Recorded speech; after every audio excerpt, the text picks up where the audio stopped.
All right, it's 105 on the bounce. I am Leisha B from the Morning Rollout, and today we are getting into a lot of things. Not only are we talking about a basketball legend, we're getting into filmmaking, but also seeing a different side of someone we've grown up with that you might not have expected. But we're getting it from Emmy-nominated executive producer, director, filmmaker, and artist, One9. Thank you so much for having the time for me. Hey, thank you for having me. I appreciate it. Looking forward to this. Yes, so I've been watching now that it's been released. We're talking about Allen Iverson, the new docuseries that is exclusively on Amazon Prime Video. I watched about 10 minutes of it so far.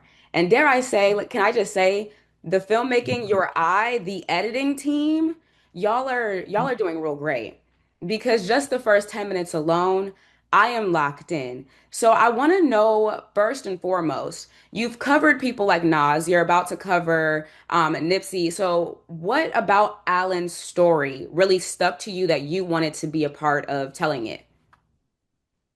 Well, Alan's story is so multi-layered. I think we all love what he did to the game, changed the game itself. King of the crossover, MVP, but it also ultimately a culture shifter, changed the culture. And for me, what resonates is I look for stories of identity, how people change, how they endure, how they disrupt. And when I first spoke to Alan about this, I said, listen, if you are able to give the film what you gave the game, meaning a raw, unrelentless look, uncompromising look and approach, we're gonna make something epic. And he says, man, I want to make this in a way that feels so truthful, so authentic, and so raw. Um, I want people to hear my voice for the first time, telling stories that they've never knew. And I think, in order to do that, it had to be exactly what I just said, and it had to be truthful. So the two key components to this is you're hearing from Alan in his own words in a way that you've never heard before.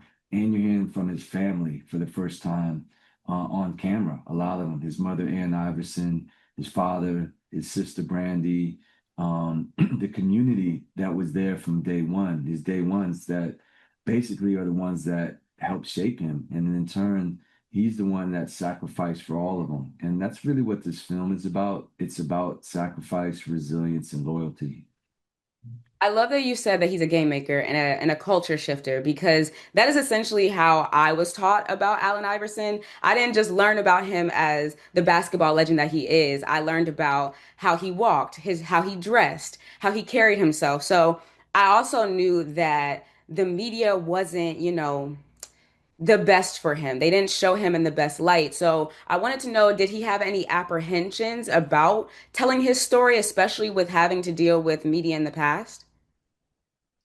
No, well, not with me, because he knows I'm not media. He knows that, I mean, that was part of our bond is, we talked a lot before cameras rolled. I mean, we spoke, not only did we speak, I flew down, I'm in Brooklyn, I flew down to where he's at, in North Carolina to have lunch with him. Like I literally just jumped on a plane. I was like, I'll meet you for lunch. And that became a 2, 3 hour lunch. And we just spoke about life. So he didn't have any apprehension with me. I think because he knew that there's a bond and the trust that comes with film directing and more particular the ones that really mean something. And I told him that look, film isn't a job, it's a calling for me. And it's really a higher purpose that we have in mind. And that's to uplift and really tell important stories that represent the culture. Right. And he knows that's what I make, right? So for us, it's just like we're just talking like friends. Even though I never knew him before, I felt like we bonded in a way that we understood each other. In a way, sometimes it was just a look, and he knew. I mean, listen, he did so much in terms of opening up that I don't think he even knew how deep we were about to go. And it's like I think this is a real reflection. And I'll just tell you a quick, approach. And you talked about the first 10 minutes, and I love that because even in the way that the film opens up, but you see Alan and his father and his sister and his mother all in one room. That was all unscripted. Like, we didn't plan any of that. So I basically rented a space in Newport News, a cultural center where I can interview Alan and his family. And I said to Alan, you can hang out all day, do whatever you need to do. I'm going to interview one at a time, all your family. But he never left. And it was like an 8 hour day. He just came and listened. He sat next to his father. He's like, I want to hear him speak because he never speaks. And that became what this film became, is just a really raw look at life from the family perspective. And I think that's what makes this story different is they're speaking for the first time to each other, laughing, crying, going down memory lanes on not just family life, but how they had to deal with all these things over the course of Alan's life. Right. I think, especially like you said, in those first 10 minutes, I realized that they were having a lot of realizations in that moment. Like you said, they hadn't talked about certain things. So they were also learning how each other felt about certain aspects. So as you are watching this happen and then later creating and editing and getting the entire film together, what has been something that's like you've learned as he's peeled back the layers that you've like didn't know or didn't expect from Alan? Yeah, I learned a lot about his upbringing that I didn't know. Things that were happening in his life that, no, I mean, no one would know unless, they really got to know him. And so within this film, I'll just give you an example. So, a lot of episode one, we're focused on his childhood and his early life. And there was in his high school, he was the number one player in the country in both sports, football and basketball, highly recruited by every college and university in the country. Um, and at the same time, his family's struggling. His mother's in the halfway house. He's wearing his sister's pants a few days a week. He goes to the prom.